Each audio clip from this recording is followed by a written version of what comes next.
তো গাইজ এতিয়া আহিছিলোঁ পেহীহঁতৰ ফালে মোৰ মানে ব্লগ বনোৱাৰ কোনো মানে মতলব নাছিলে কিন্তু মানে বস্তু এটা ইয়াত দেখি গ'লোঁ তো আপোনালোকক দেখাওঁ বুলি ভাবিলোঁ ৰ'ব চাব বস্তুটো এখন আমাৰ পোৱালিজনী ভাগ এইটো গাইজ এইটো মাল এই ৰিংগু তোৰ নাম্বাৰটো ফোন এটা কৰি দিওঁ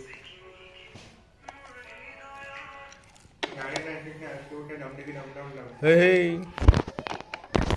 so guys aku nanti मैंने क्या लोगों ini कोई hello रुको guys ऐसे लेके ऐसे बात करते हैं ऐसे